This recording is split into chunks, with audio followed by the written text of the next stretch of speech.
His experience. He's so smart. He have everything in a fighter, a complete fighter. He don't have power in the punches, but sometimes you don't need it. You know, when you that kind of fighter, you don't need it.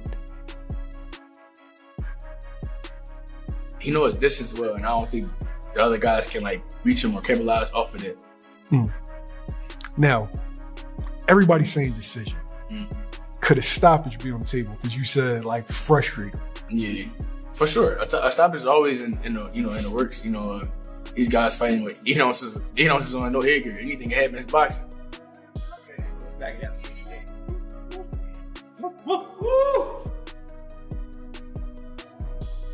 Just be himself. Be him. Don't listen to the crowd. Don't listen to these fans. Don't listen to these haters, naysaying doubters. Just be him. Do what he do best, and that's one. He's more of a fighter. Like he's a ring generalship. He's in there thinking. He's calm. He's having fun because Teofimo's been proving it before. And I gotta emphasize this. If someone can pull it off, it's definitely Teofimo Lopez. If Teofimo Lopez doesn't do it, I don't see who is gonna be Shakur Stevenson. Many boxing pros argue that Teofimo Lopez could easily destroy Shakur Stevenson because Lopez's ring IQ, quick movement, and aggressive style might overwhelm Stevenson's more technical defensive approach. Teofimo showed you that he can fight inside, he can fight outside. He would have the advantage of power in this fight. You know one thing that I love about this fight, Bud? Shakur's very athletic, very talented. So is Teofimo. He's more explosive with power, but Teofimo is very athletic. He is very talented. You got two athletic guys, two talented guys. Again, Teofimo I would favor with the power. This is going to be interesting. Fighters and experts point to Teofimo's natural size and strength as major advantages, especially against a skilled but lighter opponent like Shakur Stevenson. He's a very special athlete, and as a competitor, he is one of those guys who saves his A game for a fellow elite opponent. That's when he really rises his game and shows us the Teofimo Lopez that everybody thought he was when he was a prospect. People used to look at him and say, oh, this guy is going to be the star in boxing. It didn't really play out that way, but every now and then he reminds us how special he is. Teofimo is a two-division Ring Magazine champion. In both fights where he won the Ring Magazine championship, he was the underdog. 4-1 underdog against Lomachenko. People forget, Lomachenko was taking elite fighters in the lower divisions and they were quitting. Yes. He was beating them into something. They were like, I can't do this, right? And Teofimo beat him.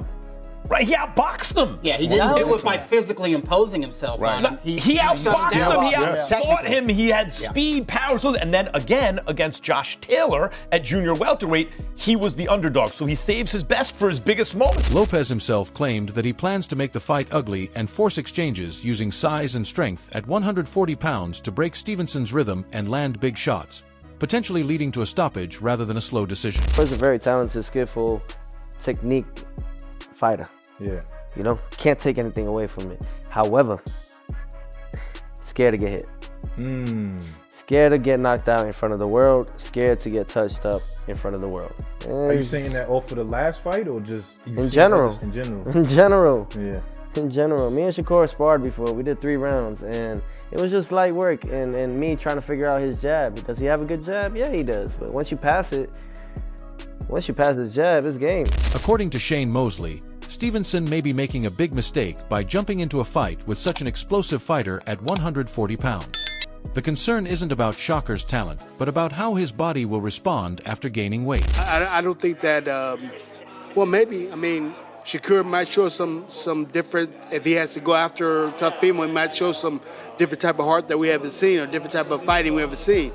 And vice versa, whereas Teofimo's hitting him with different shots off the angle, that is kind of giving, Shakur Stevenson trouble. We'll see about that. So we just don't know.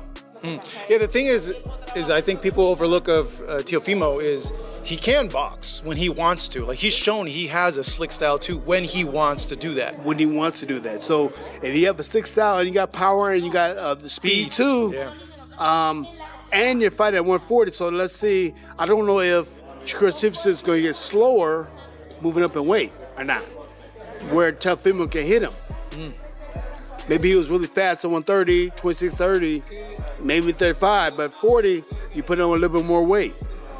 I think that he holds the weight probably really, really good, but you just don't know. Fighters who've made similar jumps warned that Stevenson could look noticeably slower at 140, losing the sharp footwork and lightning-quick reactions that define his dominance, while Lopez thrives on speed, power, and physicality at that weight. Put this scenario, what if it's the Teofimo that beat Lomachenko? What if that Teofimo shows up?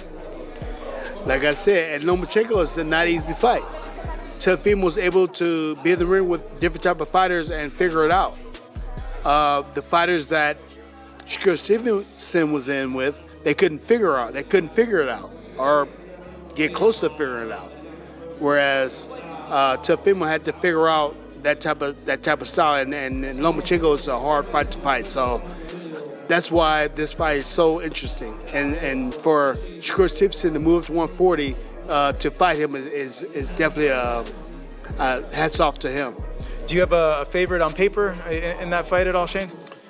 I believe it's 50-50. It's a fight that I just have to sit down and watch and just want to see, like I said, who imposed their will on the other. Experts like Andre Ward believe the smallest margins, execution on fight night, timing, and conditioning could decide the winner because stylistically there's little to separate them at the top level. Expect them both because Teo knows it's going to be a real fight. Shakur knows it's going to be a real fight. And I look at Shakur like a fighter who has a blank canvas. He's got the IQ, he got the experience, and the athleticism, and the skill set where he can paint any type of picture he wants to on a blank canvas. When I look at Teofimo Lopez, he's almost that. He has a blank canvas, but he needs an outline on what to draw and what to paint inside the line. Now, every now and again, he'll go away from the outline that he has and he'll do something dope and you'll be like, oh, that was cool. That wasn't on the outline right there. But I don't think that he can create on the fly like a Shakur Stevenson. But what he does bring to the table and what Shakur does have to deal with is explosive power, quick twitch, muscles, and the type of punches that he likes to throw. And Teo doesn't have the foot game that Shakur has, but he's got a decent foot game. Max Kellerman points out that Shakur enters the fight with more to lose because of his technical reputation and undefeated image. Teofimo, on the other hand, has more to gain as an underdog where pressure is lower and opportunity is higher, making the fight dangerous and unpredictable. Shakur is fighting to protect that perfect record, to protect that kind of sense that he's the next guy. On the other hand, Teo is like he can fight with more abandon against Shakur because there's so much for him to gain. And if he loses, he's lost before. He lost to Campbell. Holly Molan Aji notes that Shakur Stevenson's elite defensive skills make him a special talent that's hard to beat. However, he also believes that if Teofimo Lopez brings his absolute best performance, he can upset Stevenson and win the fight. Teofimo is at his most dangerous when he's counted out. And this is going to be one of those fights where he's going to be counted out. Because Shakur is looked at by and large as the guy who can dominate boxing in this generation, right? It's just a matter of him getting the opportunity. I myself have felt that he's the guy who could and should be dominating boxing if he gets the right matchups. But bro, this is one of the rare matchups, if not maybe the only matchup, where I feel like it's a big threat here to Shakur. And then they would all come undone only because of this reason. Teofimo Lopez, we've seen him at his best, but he typically brings out his best characteristics when he's back against the wall and he's counted out. And he's going to be counted out in this fight. By and large, people are going to side with Shakur in this fight to win the fight because he's the more consistent fighter, he's the more class fighter overall, and he's just so damn good. There's just something about Teofimo, man. He brings out a different level and somehow supersedes that guy who is that damn good. I've seen it. We've seen it already. I'm not saying anything that anybody else hasn't already seen, okay? I'm just stipulating it. I'm gonna tell you right now, I don't know who wins this fight. Because again, your better head says Shakur, but then you think about, man, Teofimo. Again, he's got the X factor. What I just explained. He's got the talent to I'm telling you right now. Yeah. Shakur is extremely talented and could be the face of boxing as far as being that good and being that dominant, even though no matter how good you are.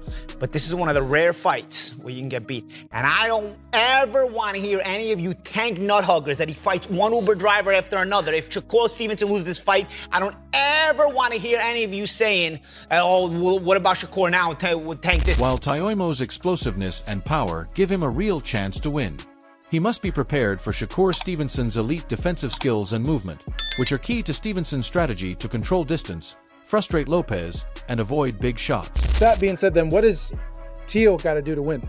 He has to get Shakur up.